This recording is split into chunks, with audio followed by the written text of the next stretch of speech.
ir ļoti žēl, ka mēs šodien šeit neredzam nevienu Saeimas deputātu, nevienu kabinetu pārstāvu, kuriem vienmēr ir viedoklis par visu. Es negribu tagad būt absolūtā patiesība, kādām šīm attiecībām un politika vajadzētu būt, bet es uzskatu, ka šī politizācijas pakāpe un šī regulācija politiskā, manuprāt, ir galvenā problēma, kas šobrīd ir sabiedriskajā aprēdē.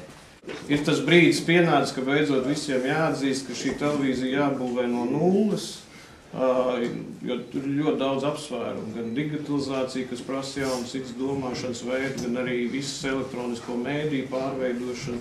Līdz ar to sabiedriskām mēdījām jau šī gadījumā būtu jātop vairāk no nulles un mazliet jāattālinās no esošās zaļsavas, jo droši jums var pateikt, ka tas ir tāds ļoti vecs autobus, kas vēl joprojām kustās, bet īstenībā viņš vienkārši jebkurā dienā var tiešām apstāties, un tās ir ļoti daudz saimnieciski jautājumi.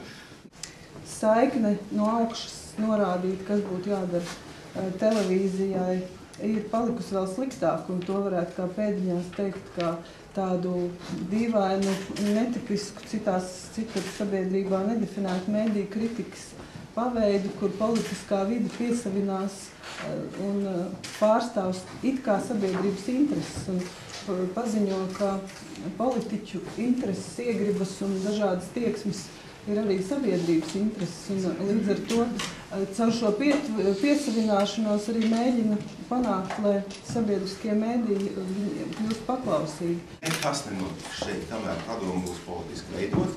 Padomu nespēja to lietu virzīt uz priekšu, jo padomu ir Saeimas kaut kāda tāda replika, jeb, teiksim, tāds miglains spoguļattēls, ja?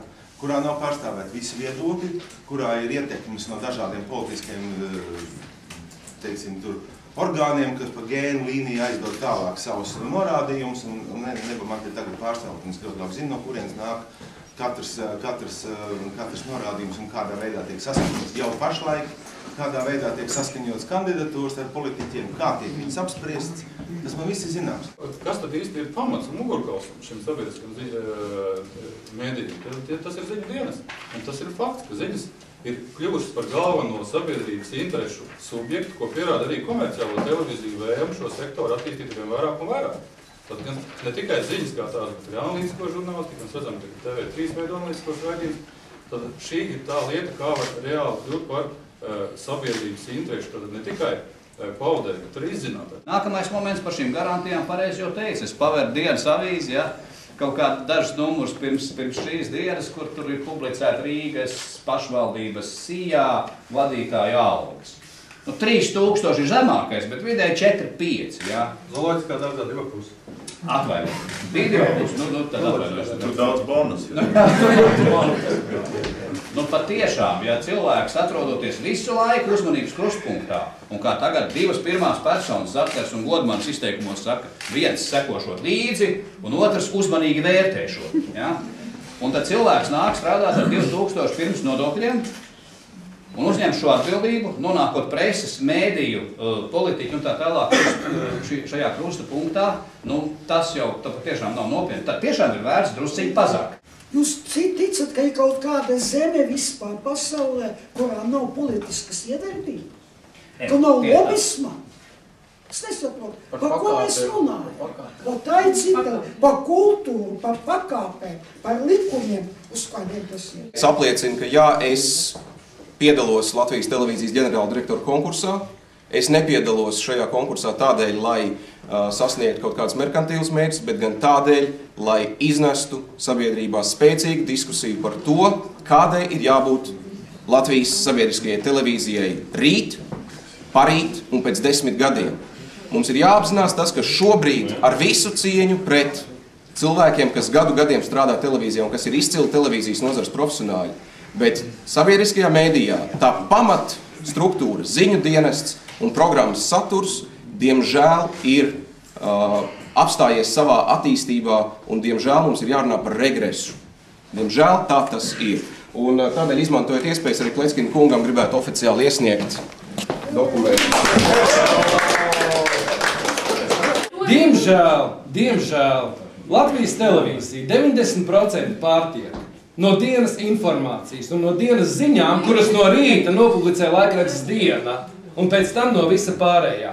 Jautājums ir par to, kāpēc sabiedriskā televīzija nav kā primārais informācijas avots, kas vakarā iedod maksimālo informāciju. Un par to mēs esam gadiem diskutējuši. Arī manā laikā, kad bija, kāpēc sabiedriskais mēdījis nevar būt primārais mēdījis, kas nosaka toni valstī un arī savu pozīciju. Kad nākušajam ģenerāla direktoram pirmais, kas viņam būs jādara, un jūs varbūt līdz miesieties, ir jārūpēs kanalizācijas sūkņu staciju.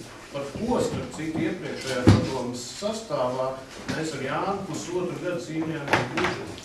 Un ja mēs to budžetu nebūtu dabūjuši, tad, piemēram, pēc 2 gadiem tas viss noplūst mēslos. Tas ir pirmais, kas ir jāsaprot. Un to dara pašreizējais ģenerāla direktors. Viņš remontē jumtus un visu kaut ko citu dara, lai tas izdzīvo. Kas tad es esmu?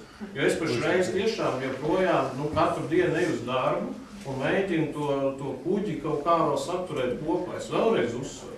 Tur ir caurumos.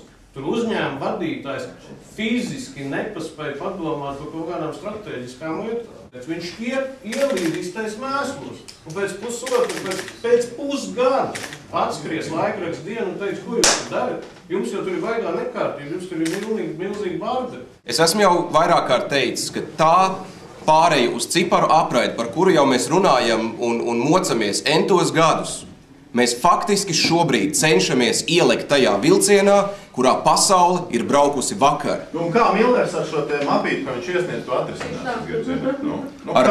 Ar izstrādāt koncepciju un spēcīgu virzību uz to mērķi, kādā mums ir jānonāk. Un mums ir jānonāk līdz modernam mēdījam, nevis atpalikušam mēdījam. Kādam kaut kas nepatīk, un tad priekšsēdētājs mēģina izlīdzināt situāciju, un tad izsauc ģenerāla direktoru, un šad atsevišķos gadījumos saka, zini ko, vecīt, tu neņem galvā, bet man kaut kā ir jāsakārto, lai to nabaga cilvēku, lai kaut kā tā kā nomierinātos, jo citādi būs baigās nepatikšanas.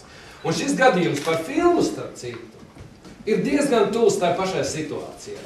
Jo citu iemeslu patiesībā Holšteins šobrīd noņem, kamēr mums nav skaidrs, ko mēs gribam. Vai high definition televīziju, vai vēl kādu, nebija iemesla. Patiesībā bija jānāk par diskusiju, jārunā, ko darīt, kā palīdzēt. Un kamēr nebūs tam ģenerāla direktoram pilnīga brīvība, vismaz 2 gadi, ka viņi pa katru saturu sūdu piedodiet nedračīs. Tikmēr tam cilvēkam ir jābūt tiešām mesijai, es nezinu, kā viņam jātiek galā. Tāpēc, ka tad, kad padomē atnāk viens un saka, zini, bet no tās, un tad tu nedabūsi budžetu, un tad tur būs šitas, un tu aizies aizstāvēt. Es pats esmu stāvējis ministra kabinetā un kliedzis uz Andris Šķēli, kurš gala rezultā, un es gāju uz to ministra kabinetu. Ļauts, ka mums atšķirībā no dažiem citiem priekšsēdētājiem, jo man bija galdiņš, un es to pozīciju izcīnīju. Es daudzas lietas arī slikti esmu izdarījis padomē, bet tādas lietas es izdarījis labi. Un es nezinu, kad pēdējo reizi ministru kabinetā priekšsēdētājs ir atļāvies pie galda bļaut uz Andris Šķēli, kamēr beidzot viņš to izdarīja. Ok, jūs tagadējo premjeru Gurmanu pamēģiniet pabļaut. Un Šķēli vienkārši pateica aizvāciet Rubeni un iedeva naudu. Kamēr tam cilvēkam nebūs stabilitāte, ka viņš ied uz šo amatu un viņu neaizskar, runāt par kaut kādām vēl pārējām lietām, komandas sastāvam visiem pārējiem ir bezjēdzīgi.